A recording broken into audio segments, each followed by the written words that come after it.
প্রিয় ভিউয়ার্স, অনেকে কমেন্ট করেছিলেন ময়মনসিংহের বিভাগীয় সদর দপ্তরে যে প্রকল্পের কাজটি তা কতটুকু হয়েছে তা জানানোর জন্য। তারই উদ্দেশ্যে কিন্তু আমি আজকে ময়মনসিংহের জেলখানা ঘাট দিয়ে যাওয়া শুরু করলাম। এই যে নদী বের হচ্ছে, এটা কিন্তু মূল কাজ শুরু হবে জেলখানা গাড়ির যে বিপরীতে। তা দিয়ে কিন্তু এখন আপনারা দেখতে পাচ্ছেন আমি নৌকা দিয়ে পার হয়ে একটা অটোতে উঠলাম। আপনারা যে সবুজ দেখছেন রাস্তার পাশে, এই রাস্তার দুই পাশেই কিন্তু বালু দিয়ে ভরাট করা হবে। আপনারা এখন যে সবুজ চিত্রটি দেখতে পাচ্ছেন তা কিন্তু আর বেশি দিন হয়তো বা দেখতে পারবেন না, কারণ অধিকাংশ জমি অধিগ্রহণ শেষ হয়েছে। কিছু অংশ জমি অধিগ্রহণ বাকি আছে, কিন্তু এই কারণে কিন্তু এতদিন কাজ শুরু হয়নি। এখন কিন্তু কাজ শুরু হয়েছে। এই প্রকল্পটি ময়মনসিংহ সদর থেকে প্রায় অনেকটাই দূরে, কিন্তু অর্থাৎ আপনারা যারা ব্রহ্মপুত্র নদ চিনেন, এই ব্রহ্মপুত্র নদ পার হয়ে কিন্তু 3 কিলোমিটার দূরে এটি বিজিবি ক্যাম্পের বিপরীত পাশে, জেলখানার ঘাটের বিপরীত পাশে। আপনারা এখানে থেকে অনেকেই যারা যাওয়ার ইচ্ছা যেতে পারবেন, বলবেন যে বেড়িবাঁধ। এখানে কিন্তু একটা বেড়িবাঁধ আছে, এই বেড়িবাঁধের দুই পাশ কিন্তু নেওয়া হয়েছে, অর্থাৎ অনেকটা জায়গায় কিন্তু নেওয়া হয়েছে। যেমন আপনারা ওই দিক দিয়ে যারা হচ্ছে জয়নুল আবেদিন পার্ক চেনেন, জয়নুল আবেদিন পার্ক থেকে শুরু করে জয়নুল আবেদিন পার্কের বিপরীত পাশ থেকে শুরু করে বিজিপি ক্যাম্পের যে বিপরীত পাশ আছে, অর্থাৎ নদীর উত্তর পাশ, এই পুরা জায়গাটি কিন্তু এই ময়মনসিংহের বিভাগীয় সদর দপ্তরের জন্য নেওয়া হয়েছে। প্রায় অনেকটা জায়গা কিন্তু, আর এই যে রাস্তাতে যে যাচ্ছি সেটা কিন্তু প্রায় 3 কিলোমিটার। আপনারা দেখতেই থাকুন। আর এই বিস্তারিত দেখানোর উদ্দেশ্য হচ্ছে যে আপনারা যে সবুজ জায়গাগুলো দেখতে, এই সম্পূর্ণ কিন্তু কৃষি জমি, ফসলি জমি। এইখানে কষ্টের বিষয় হচ্ছে যে এই ফসলি জমিগুলো কিন্তু আমরা এই বিভাগীয় সদর দপ্তরের কারণে কিন্তু হারিয়ে ফেলব। এখানে অনেকে কৃষক আছেন যারা কিছু সংখ্যক লোক খুশি হয়েছেন, আবার অনেকেই দুঃখ প্রকাশ করেছেন যে ময়মনসিংহের এই যে আপনারা দেখতে পাচ্ছেন, এটা কিন্তু আমি এখানে বেড়িবাঁধে দাঁড়িয়ে আছি। এটা হচ্ছে বেড়িবাঁধের রাস্তা, এটাকে বেড়িবাঁধ বলা হয়। এটার দুই পাশে শুধু ফসলি জমি, শুধু সবুজ আর সবুজ। এখানে কিন্তু এমন কোনো কৃষি নেই যে এখানে হয় না। এই হচ্ছে রাস্তা, যেটাকে বেড়িবাঁধ বলা হয়। এটা বেড়িবাঁধের এক পাশ, এটা বেড়িবাঁধের আরেক পাশ। এইখানে এমন কোনো ফসল নেই যে এখানে উৎপাদিত হয় না। এই দুই পাশের দেখতে পাচ্ছেন আপনারা, এখন কিন্তু শীতকালীন সবজির মৌসুম শেষ। এখানে কিন্তু শীতকালীন সবজি সহ সকল সবজি হয়, কিন্তু এই সবজি দ্বারা ময়মনসিংহের শহরে শতভাগ কিন্তু চাহিদা পূরণ করা হয়। এখানে অনেক কৃষক আছেন যারা এই ফসলি জমির উপরে নির্ভর, আর এই জমি অধিগ্রহণের কারণে কিন্তু তারা তাদের এই যে পৈতৃক কাজ, পেশা কৃষি, এটা কিন্তু হারিয়ে যাবে। এই যে আপনারা দেখতে পাচ্ছেন এইখানে কিন্তু সম্পূর্ণ কৃষি জমি। অনেকের কাছে হয়তোবা বিষয়টা এমন মনে হচ্ছে যে আপনি কাজ না দেখিয়ে শুধু ফসলি জমি দেখাচ্ছেন। আসলে এখানে একটা আফসোসের বিষয় হচ্ছে, যারা কৃষি প্রেমী আছেন তাদের কাছে অনেক খারাপ লাগার কথা, আর যারা নগর প্রেমী আছেন তাদের কাছে ভালো লাগার বিষয় হতে পারে। কারণ এই জায়গাগুলো কিন্তু সম্পূর্ণ নগরায়ণ হয়ে যাবে, যার কারণে কিন্তু অনেক ফসলি জমি হারিয়ে যাবে। আর আমাদের ছোট্ট একটা দেশ বাংলাদেশ, এইখানে যে আগে কৃষি ছিল তার কিন্তু অনেকটা আমরা হারিয়ে ফেলেছি।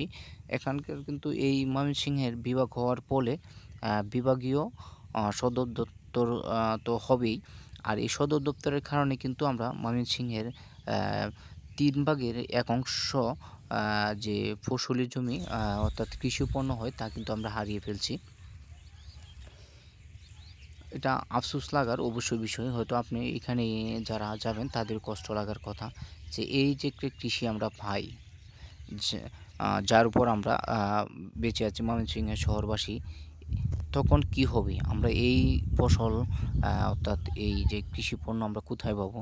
আপনারা এই দেখছেন একটা পাইপ লাইন, এই পাইপ লাইনের মাধ্যমে কিন্তু ব্রহ্মপুত্র নদ থেকে কিন্তু বালু তুলে এইখানে এই বেড়িবাঁধের দুপাশে বালু ফেলা শুরু হচ্ছে। এই আপনারা দেখতে পাচ্ছেন এখানে কিন্তু অনেকটা বিস্তীর্ণ জায়গা। এখানে কিন্তু পশুলি মাঠ ছিল, এখন কিন্তু তা বালু ফেলে ভরাট করা হচ্ছে। এই পাশে যে বেড়িবাঁধের পাশে দেখছেন, এখানে কিন্তু আপনার যে কৃষি পণ্য এখানে উৎপাদিত হচ্ছে, এটিও কিন্তু কিছুদিনের ভিতরেই আমরা হারিয়ে ফেলব নগরায়নের কারণে। এখানে কিন্তু এই যে পাইপ লাইনের মাধ্যমে আপনারা দেখতে পাচ্ছেন, এই যে এই জায়গাগুলো কিন্তু এখনো খালি, কিন্তু এই যে দেখেন এখানে বিস্তীর্ণ এলাকা, এইখানে কিন্তু প্রথম এই যে বালু দিয়ে ভরাট করা হচ্ছে। এখানে কিন্তু বিভাগীয় সদর দপ্তরের প্রথম কাজ করা হবে। এখন কাজ কিন্তু শুরু হয়েছে, যা কিছুদিন আগে ছিল না। এখন আপনারা দেখতে পাচ্ছেন এখানে একটি ডেকো দিয়ে কিন্তু বালু সমান করা হচ্ছে, আর এই পাইপ লাইনের মাধ্যমে কিন্তু বালু উত্তোলিত করা হচ্ছে। এইখানে কিন্তু প্রথম কাজ শুরু করা হবে। অনেকেই বলছিলেন যে আসলে কতটুকু কাজ হয়েছে। কাজ কিন্তু শুধুমাত্র বালু ফেলা শুরু হচ্ছে, বালু দিয়ে ভরাট করা হচ্ছে। এই যে ফসলের জায়গা, এগুলোও কিন্তু ভরাট করা হবে। এটাই কিন্তু কাজের প্রথম শুরু। শুধু বালু ফেলা হচ্ছে, ব্রহ্মপুত্র নদ থেকে কিন্তু বালু এখানে এনে রাখা হয়েছে, অর্থাৎ এখানে ভরাট করা হচ্ছে। এই যে আপনারা দেখতে পাচ্ছেন এখানে এই যে একটা যে মেশিন দিয়ে কিন্তু সমান করা হচ্ছে। হয়তো আগামী কিছুদিনের ভিতরে আমরা এখানে নির্মাণ কাজ দেখতে পাবো। প্রথম কাজ কিন্তু শুধু বালু ফেলে রাখা হয়েছে বিস্তীর্ণ এলাকা জুড়ে, শুধু বালু আর বালু। এখানেই প্রথম কাজ শুরু করা হবে। এটাই হচ্ছে বিভাগীয় সদর দপ্তরের প্রথম কাজ। জমি অধিগ্রহণ করার পরে কিন্তু এখানে বালু দিয়ে ভরাট করা হচ্ছে। এখানে কিন্তু এখনও কোনো ভবন নির্মাণ করা হয়নি, শুধুমাত্র বালু ফেলা হচ্ছে। এই আপনারা দেখতে পাচ্ছেন একটি পাইপ লাইনের মাধ্যমে কিন্তু অনেক দূর থেকে বালু আনা হচ্ছে। এই জায়গাগুলোও কিন্তু ভরে ফেলা হবে। এই যে যা বলছিলাম হচ্ছে, এখানে কিন্তু কাজ শুধুমাত্র প্রথম কাজ শুরু হচ্ছে, এই বালু দিয়ে ভরাট করা হচ্ছে। এখানে কোনো ভবন নির্মাণ করা হয়নি। এই দেখেন এই পাইপ দিয়ে কিন্তু ময়মনসিংহের ব্রহ্মপুত্র নদ থেকে বালু উত্তোলিত করা হচ্ছে।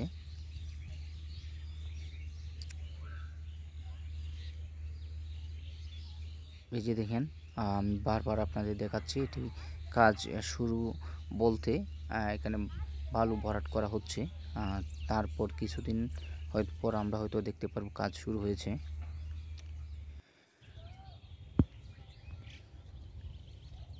আসলে আফসোসের একটা বিষয় হচ্ছে যে আমরা ময়মনসিংহ বিভাগে অনেক খুশি হওয়ার কথা, কিন্তু তার চাইতে দুঃখের বিষয় এই যে আমরা ফসলি জমি, কৃষি জমি হারাচ্ছি, তা কিন্তু আমাদের ভবিষ্যৎ প্রজন্ম আর পাবে না, কৃষি থেকে বঞ্চিত হবে। এখানে এমন সবজি উৎপাদন হয় যা হয়তো আপনার কাছেও খারাপ লাগতে পারে। অনেকেই বলতে পারেন যে শুধু ফসলি জমি দেখাচ্ছেন। কাজ শুরু হওয়া বলতে শুধু বালুই ফেলা হচ্ছে। আর এখানে সবচাইতে খারাপ লাগার বিষয় হচ্ছে যে আমরা কৃষি প্রধান দেশ, কৃষির জমি হারিয়ে ফেলছি এই নগরায়নের কারণে। আজ যদি হয়তো ময়মনসিংহ বিভাগ না হতো, তাহলে এই কৃষি জমিগুলা থেকে যেত এবং আমাদের ভবিষ্যৎ প্রজন্ম যারা আছে তারা কিন্তু এই ফসল আজীবন ভরাই পেত এবং বুক করতে পারত। আর এই বিভাগীয় হওয়ার কারণে এবং বিভাগীয় সদর দপ্তর হওয়ার কারণে কিন্তু আমরা হাজার হাজার জমি হারিয়ে ফেলছি। এই খালটাও কিন্তু ভরাট করা হবে। আপনারা দেখতে পাচ্ছেন পাইপ লাইন, এই পাইপ লাইনটি অনেক দূর থেকে বালু কিন্তু উত্তোলন করা হচ্ছে ব্রহ্মপুত্র নদ থেকে। এই হচ্ছে বিভাগীয় সদর দপ্তরের কাজ। ভিডিওটি দেখার জন্য সকলকে ধন্যবাদ।